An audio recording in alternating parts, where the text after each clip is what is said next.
If you want to start your own Airbnb business, chances are you have a few questions about what to expect. Well, we're going to give you the 6 tips you must follow as a beginner if you want to launch your own Airbnb business.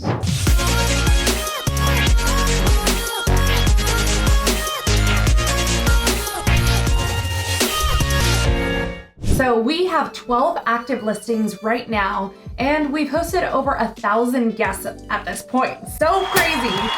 So we've learned a thing or two about hosting on Airbnb and want to share that with you. We decided to pick 6 of the most important tips you need to know as a new Airbnb host, and we chose tips over 3 different categories. Category 1 is your listing setup, and this includes both your digital listing and the actual physical space you set up for your guests. Category 2 is pricing and revenue management.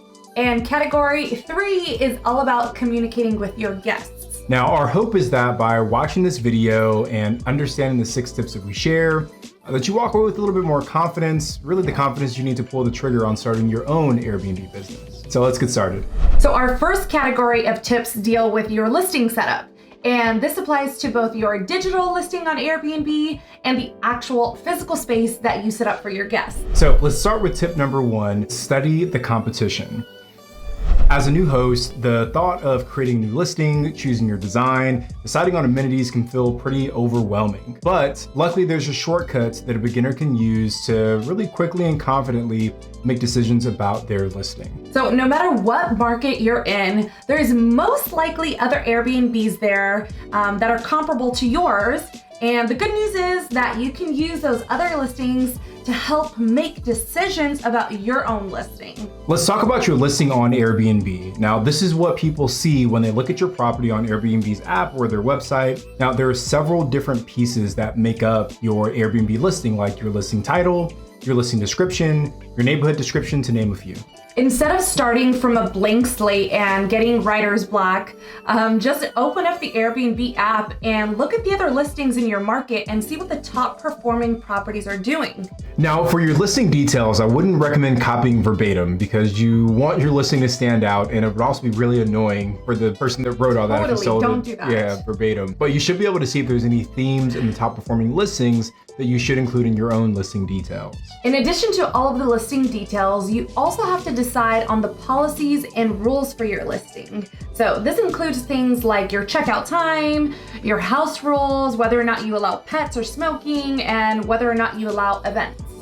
Now, for example, when we first started in the Smoky Mountains, we had our checkout time set to 11 a.m. But our cleaner gave us the feedback that the 11 a.m. checkout time made it a little bit difficult for them when they have multiple turns in one day. Our cabin's pretty big, 5 bedrooms, almost 2,000 square feet. So we did some research and we realized that all of the other 5-bedroom cabins near ours had 10 a.m. checkout times. So we switched ours to 10 a.m. as well. Now, in addition to using your competition to help you with your listing details, you can also use the competition to help with the setup and design of your actual physical space. For example, you can look at other listings and try and find out what kind of amenities are popular amongst the well-performing listings. Like, does everyone offer memory foam mattresses and high thread count sheets? Do your competitors offer body wash and shampoo? There's a long list of amenities, and you can see what's popular with the other listings. And what about the design of the spaces? Are the popular listings all boho chic, or are they more mid-century modern? As soon as you start to look through comparable listings, you'll start to get a sense of what travelers in your market expect from listings like yours. So from there, you can start to decide on which amenities you should include in the physical space of your listing and what design and aesthetic is popular amongst travelers in that city. So that's the first tip. Use your competition to help make more informed decisions about your own listing. But again, don't copy verbatim because that's annoying. Tip number 2 is to find a differentiator. Now, after you've gotten really familiar with your competition, you can actually take it one step further and see if there's a way to kind of outperform your competition. Is there anything that you can add to your listing that would make it stand out from the other properties that a guest might book? You can differentiate with a theme. Like, we have our 70s house and our 90s house in Joshua Tree.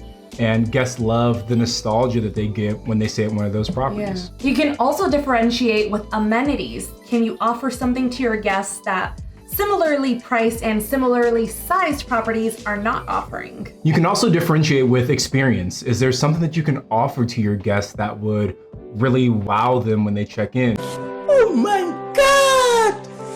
Wow! Maybe it's a handwritten letter that each guest receives at check-in, or maybe it's the ability to book a chef who will come to your property and cook an amazing meal right in front of your guests. Yeah, boy. The possibilities here are endless, but the idea is that you find a gap in your market and position your listing as the property that offers that unique experience. So those are the 2 tips that will help you when it comes to creating your listing and setting up your physical space. Before we move on to the final 4 tips, we'd really appreciate if you guys give this video a thumbs up, subscribe to our channel, hit the bell for notifications. Yep, we're still a relatively new channel. We've been going at this for like 8-ish months now, Yeah. I think. And every new subscriber really does mean a lot to us. So if you're enjoying the content, please subscribe. Be sure to hit the bell for notifications. Also, be sure to connect with us on Instagram. I'm at Sarah Rad. He's at Tony J. Robinson. And connect with us on TikTok. We are at The Real Estate Robinsons. And also, if you guys want a totally free download, we've got a really cool short-term rental analysis calculator.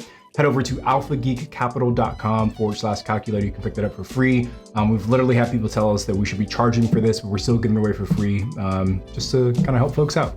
Last, if you are thinking about hosting on Airbnb, sign up with the link in our description. You'll get a little cash bonus for signing up by using that link, and we'll get a little referral for referring you. So it's a win-win for both of us. The next category is revenue and pricing. Most of us are investing in short-term rentals because we want to generate revenue, right? We want to make money. Yeah, so let's dive into some of the tips that are important for you to understand when it comes to your pricing. So tip number 3 is don't be afraid to experiment.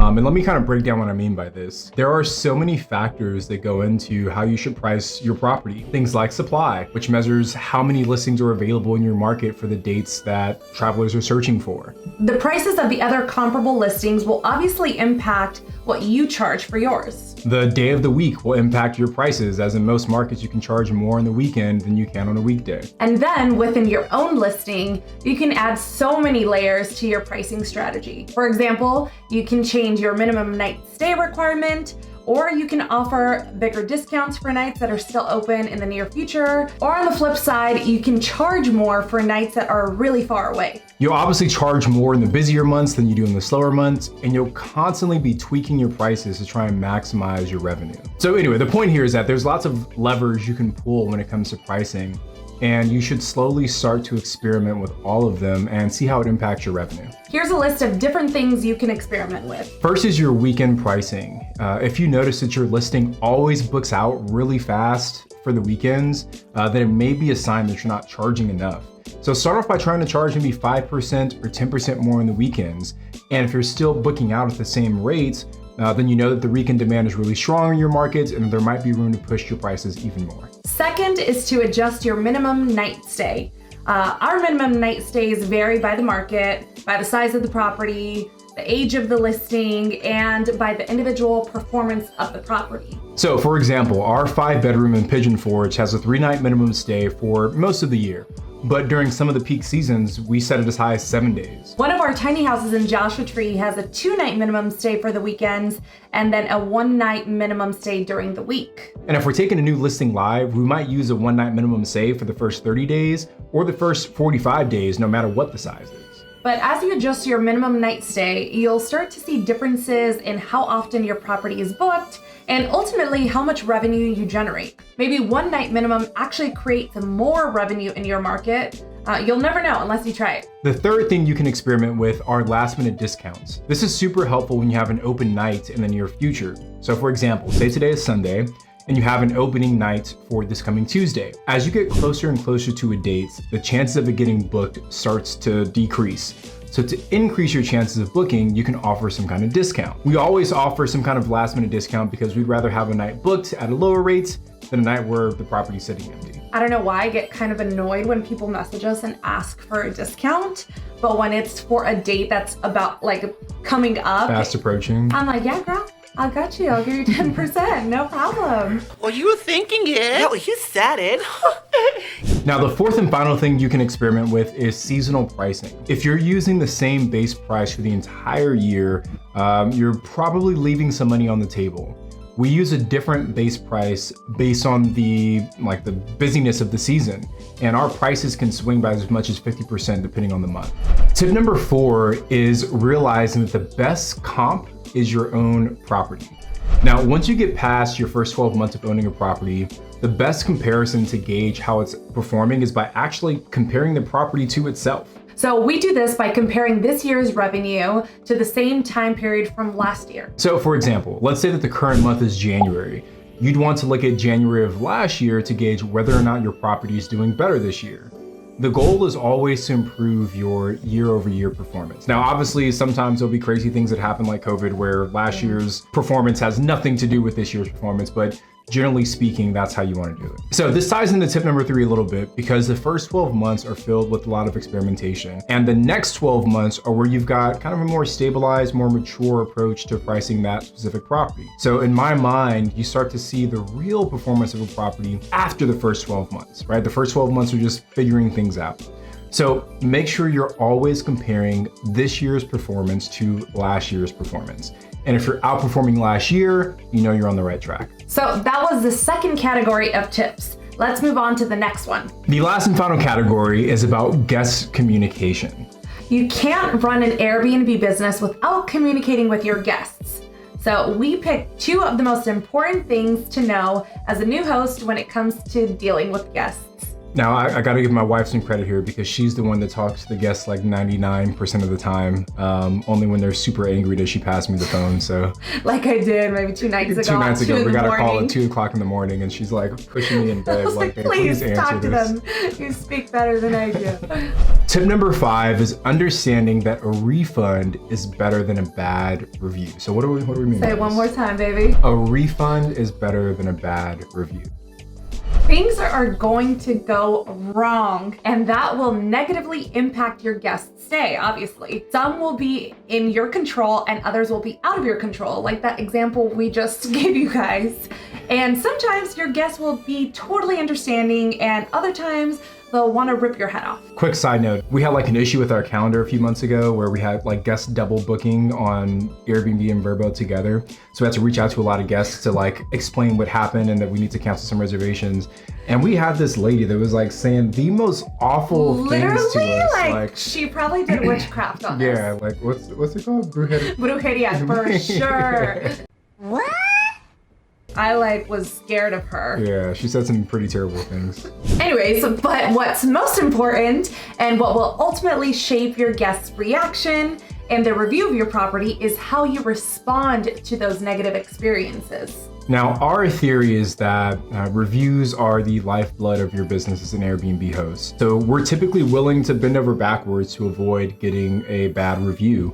And this is especially true for a new listing because a new listing can be totally derailed by a few bad reviews. Yeah. But let's break down how this kind of plays out in real life. So we recently had a guest that messaged us and was super upset because they checked in and realized that we don't provide body wash and shampoo at our listing. Now, we have that clearly communicated in our listing, and it's also listed in our digital guidebook, which they received 3 days before their check-in. And this specific guest just didn't take the time to read that. So she reached out to us and was really upset about the absence of shampoo and body wash and was even asking where it was listed. So we politely pointed out that we communicated that guests were responsible for bringing their shampoo and body wash, but we offered her a partial refund for the inconvenience anyway and recommended the closest store where she can purchase that at. Now, why would we do this? Why would we offer a refund to a guest simply because they didn't fully read through the directions that we gave them? And it's because we believe that the positive review that the guest left us is worth significantly more than the $25 that we refunded that guest. Like I said, reviews are the lifeblood of your business. And if you get too many negative reviews, you'll see your bookings go down, which eventually means that your revenue will go down. And that example, it was actually one of our newest listings. Yeah, so we were real quick with the refund. Yeah, but in general, we're quick to offer refunds because absolutely. we're here to play the long game. And the value of a positive review is greater than the cost of refund in most cases. And I promise you, the responses after you offer that refund is a world of a difference of how they originally reached out to you, annoyed about the problem. So people love money. Getting some of your money back will make those people happy, right? Hello, I like money. So now we're on to the last and final tip, which is tip number 6, and that is to leverage automated messages. We have automated messages for almost every part of the booking process.